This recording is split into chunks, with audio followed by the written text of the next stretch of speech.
Hi, this is Majinoni, and here's my review for Justice League Generation Lost number 20 and Green Arrow number 9. Both of these are Brightest Day tie-ins. I'm going to do Green Arrow number 9 first. First of all, let's start with the cover. I really, really like this cover. The demon just looks awesome, and I love the fire effects, all the arrows inside of him, and he keeps coming. So that, like I said, that's the start of the goodness that's to come. Now, throughout the issue, I mean, the art is still consistent, the writing is consistent, and the story is actually moving really, really building up, I should say, concerning what the demon's doing and then how his effect is against the forest. Now, for people who aren't familiar with the demon and Jason Blood, they hinted in the previous issue this is who he is and how they're connected, but now we kind of get like a really short origin type thing of Merlin and how Morgan Le Fay, and there's that big war, and basically Jason Blood, the demon was basically summoned and then saved the day, but he is like a rampaging monster, so they put him into Jason Blood, so this way they kind of controlled him. Now, the Phantom Stranger came, basically said, bad stuff is going to happen later. And he kind of reminded me of the Watcher. Because, the Watcher comes up and he goes, oh, yeah, something bad's about to happen, but don't worry about me. I'm just going to sit over there and, eat some popcorn and watch what's going to happen. And so that's kind of like what the Phantom Stranger did. I thought there's some really, really strong art, especially with the way the demon looked like that page. It's basically the demon just got, the fighting with Jason Blood. You can tell that, I don't know if the force basically started to attack him, but then the evil inside of him started to taint the forest. And I thought this was also another awesome page with the fire and the demon. He doesn't even look like what he normally looks like. As you can see, it's having an effect outside the forest, and I thought this was like a really, really strong issue. The fighting was really good. All things considering, you have the guy pretending to be the knight, Jason Blood, and Green Arrow. That's not really a strong force. Now, granted, Jason Blood is a strong enough force to at least hold back the demon, but the other two guys, they're not really that, not the type of people that you necessarily want to have on your side. You're going to want somebody with a little bit more power behind him. If you notice, there's some blood action going on, like limbs are getting cut, but, the demon just regrows himself.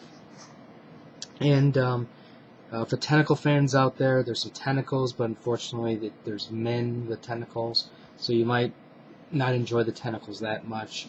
And there's also insect creatures at the end, because obviously forest insects, and like I said, the forest is kind of going nuts. Overall, strong issue. Really, really enjoyed it.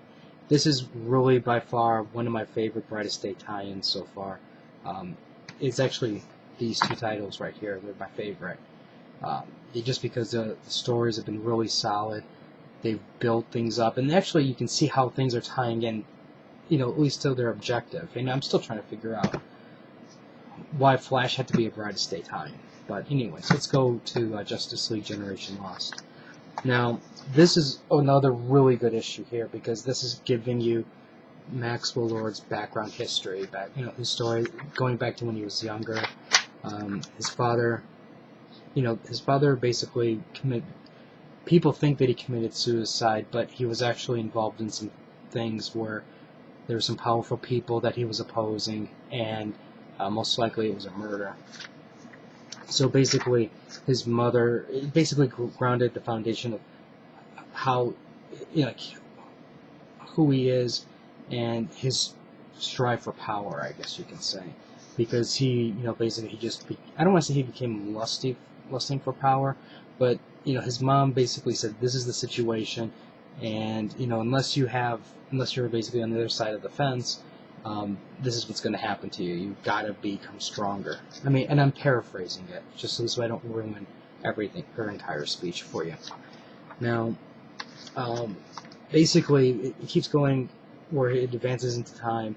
He's become a successful person, and eventually he gets outbid by Lex Luthor, and that's the turning point where he's like basically going, well, I'm playing by the rules and this is as far as I can go. But then there's Lex, he plays outside the rules. So what he did was he went outside the rules technically and created Justice League International.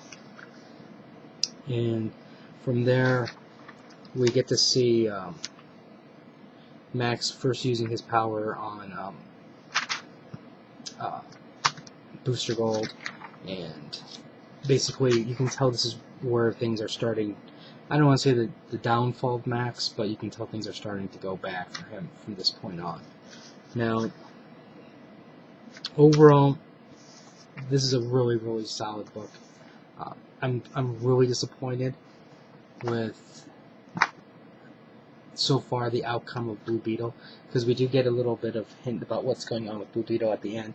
And the only reason why I'm saying hint is because he's not in the grave or he's not standing side by side with them. There's still a chance something different is going to happen than what they're presenting to us. And I'm really hoping that that's what the case is. Overall, like I said, both two solid books. These are really, really good titles, and if you're not buying these books right now, you should really buy the trades when these things come out, because they're really entertaining. Granted, I've had my issues with Generation Lost and how it got started, but it's really turning into a solid read. If you have any comments or questions, let me know. Rate the video up or down. Let me know what you think, and I'll have more reviews up and new comic book day tomorrow. So until next time.